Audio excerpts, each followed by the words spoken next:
Doutora, e aquela sensação que a gente tem do olho tremendo, tem relação? Às vezes, é que todo mundo é especialista, né? Vai no Google, pergunta e acha que sabe tudo. Às vezes a gente associa a estresse, ansiedade. O que é aquela sensação de olho tremendo? Boa pergunta, né? Entrando um pouco no que o Val comentou, né? Muitas vezes o olhar, ele traz a expressão do sentimento, né? E o tremor palpebral, ele é uma expressão de uma situação em que a pessoa se encontra. Então, geralmente, o tremor palpebral, ele tem relação com estresse. Uma pessoa muito tensa, muito estressada, ela pode desenvolver um tremor palpebral por conta de uma descarga adrenérgica, que eventualmente acaba causando esse tremor. Mas ele também pode acontecer por outras situações. Por exemplo, uma pessoa que tem uma dificuldade visual e força o olhar, aperta muito os olhos, porque ela precisa de óculos e não utiliza, né? E aí esse esforço contínuo pode causar um pouco de tremor palpebral também, né? Então, você tem tanto por uma situação de estresse, como por algum tipo de dificuldade visual que obriga a pessoa a apertar mais os olhos e acaba causando um pouquinho de tremor palpebral também.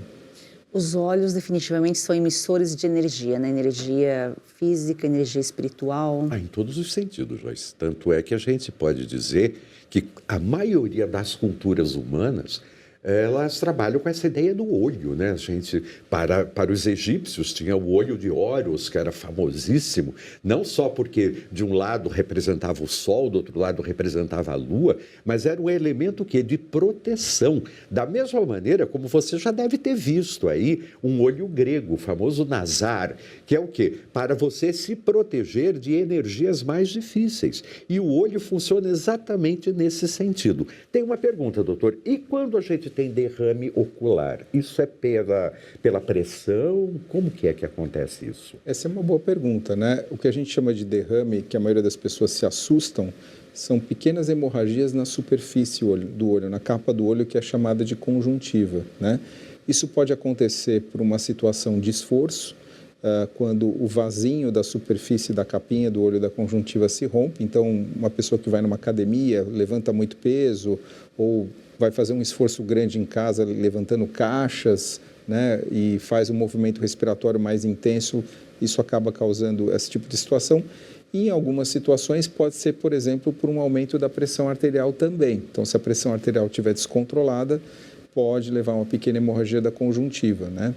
E em outras situações mais incomuns, quando a pessoa tem algum distúrbio sanguíneo, né, que começa a promover hematomas pelo corpo e, eventualmente, hemorragias na capinha do olho, na conjuntiva. Agora, doutor, a gente costuma, né, ir ao médico, fazer check-up, geralmente vai no clínico, a mulher vai no ginecologista, o homem, com muito custo, vai no urologista, só que a gente negligencia a saúde dos olhos, que é fundamental, que é importante, né?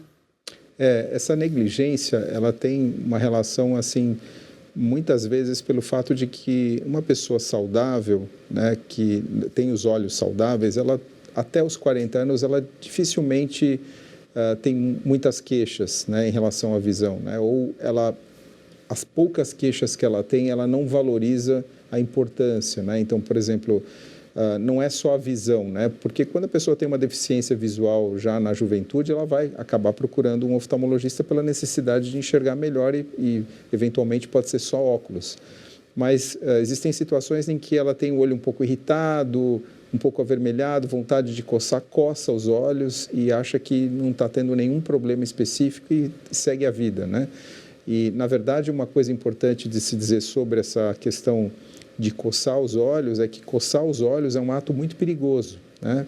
É um trauma significativo para o olho. Então, eu sempre recomendo os pacientes terem muito cuidado se eles têm essa tendência a coçar os olhos, procurar o médico oftalmologista, tentar entender por que está acontecendo isso, se o olho está ressecado, se está tendo algum quadro alérgico, se precisa fazer algum tratamento, porque coçar faz mal aos olhos, pode machucar, pode aumentar o risco de desenvolver doenças, por exemplo, como o descolamento de retina, que é uma situação grave.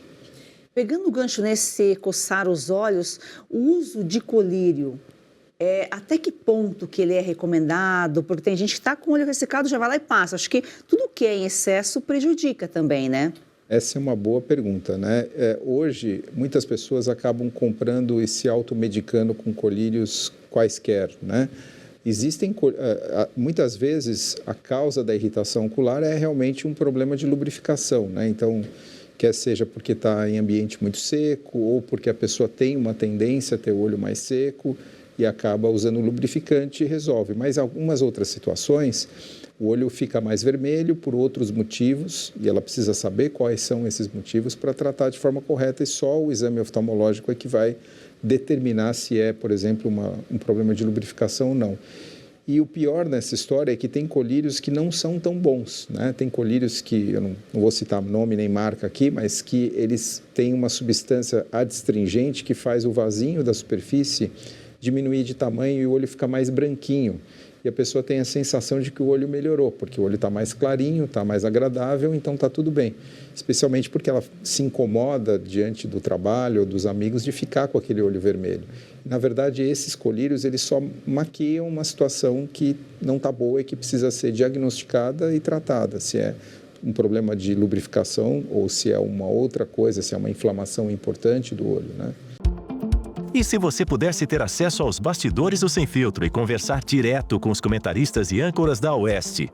Agora, isso é possível com o Clube de Membros do nosso canal no YouTube. O clube foi criado para quem quer dar um passo além e fazer parte de uma comunidade exclusiva. São 3 níveis de assinatura pensados para aproximar você da nossa equipe. No plano apoiador, você ganha destaque no chat, figurinhas personalizadas e acesso a publicações exclusivas na comunidade do canal. Quer estar ainda mais perto da Oeste? Nos níveis Engajado e VIP, nós liberamos acesso às lives fechadas com nossos apresentadores e comentaristas, nas modalidades mensal ou semanal. Você também participa de sorteios de livros e produtos da Oeste, além de acesso antecipado a vídeos e a uma visão direta dos bastidores do programa Oeste Sem Filtro. Faça parte do nosso clube de membros e tenha acesso a lives exclusivas comigo e com todo o time da Oeste. Se você acredita na importância de um jornalismo livre, independente e comprometido com os fatos, clique agora no botão Seja Membro e conheça todos os detalhes e vantagens de cada plano.